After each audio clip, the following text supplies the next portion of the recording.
2025 সালে একটা বিখ্যাত মামলার রায় বেরিয়েছে, একদম ল্যান্ডমার্ক জাজমেন্ট 498A নিয়ে, যেটা হচ্ছে বধূ নির্যাতন। তো এই মামলাটা হয়েছিল জনশ্রুতি বলে একটা অর্গানাইজেশন, একটা এনজিও টাইপের।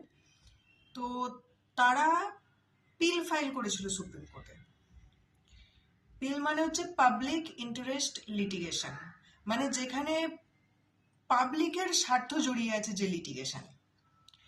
তো সেটা মামলা ফাইল করে জনশ্রুতি বলার চেষ্টা করেছিল যে এখন 498 ধারাটাকে মিসইউজ করা হচ্ছে, এবং মিসইউজের জন্য যেটা হচ্ছে কনস্টিটিউশনের 14 নম্বর ধারাতে যে ইকুয়ালিটি বলা আছে, পুরুষ এবং নারীর সমতা, সেটা আমাদের ভায়োলেট করা হচ্ছে। তো সেখানে সুপ্রিম কোর্ট কি বলল? সুপ্রিম কোর্ট এটাই বলেছে, হ্যাঁ কিছু কিছু ঘটনা দেখা যাচ্ছে যে 498A ধারাটাকে মিসইউজ করা হয়েছে, কিন্তু সেটা সংখ্যায় অনেক কম, এবং এই কারণে মিসইউজ করা হচ্ছে, এই কারণে কখনোই একটা ভালো আইনকে রদ করে দেওয়া যায় না। তার কারণ হচ্ছে 498A যে পরিমাণে মিসইউজ করা হয় তার থেকে অনেক অনেক বেশি দরকার 498A রাখা, কারণ একটা লার্জ অ্যামাউন্টের মহিলারা ডোমেস্টিক ভায়োলেন্সের শিকার হন।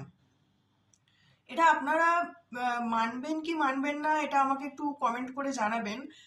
আপনারা একটা জিনিস ভেবে দেখবেন, আপনাদের আশেপাশে যারা যে সমস্ত পরিবার আছে, সবারই আশেপাশে পরিবার আছে, তার মধ্যে সব জায়গাতেই দেখবেন একটু আধটু মানে মেয়েদের ওপর অত্যাচার হয়েছে শ্বশুর বাড়িতে, ঠিক আছে?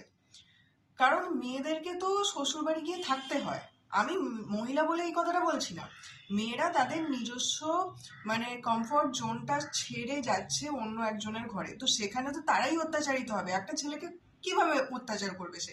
না তো একটা মহিলার শরীরে অত শক্তি আছে, না সেই ছেলেটাকে সে তার বাড়িতে এনে রাখছে যে তাকে অত্যাচার করবে। কিন্তু তাও কিছু কিছু ক্ষেত্রে হয়, আমি একদম হয় না বলছি না, কিন্তু সেই পার্সেন্টেজটা অনেক কম। সুপ্রিম কোর্টও এটাই অবজার্ভ করেছে যে হ্যাঁ হচ্ছে, কিছু মিসইউজ হচ্ছে, কিন্তু তার জন্য এই যে মানে ভারতবর্ষের কোটি কোটি মানে মেয়েদের ওপর যে ডোমেস্টিক ভায়োলেন্স হয়, তাহলে তো সেটার আমরা কোনো ইয়ে, ওই আইনটাকে যদি আমরা রদ করে দিই, তাহলে ওই কোটি কোটি মেয়েদের প্রোটেকশনটা আমরা তাহলে কি করে দেবো? সুপ্রিম কোর্ট এটাই অবজার্ভ করেছে এবং ল্যান্ডমার্ক জাজমেন্ট দিয়েছে।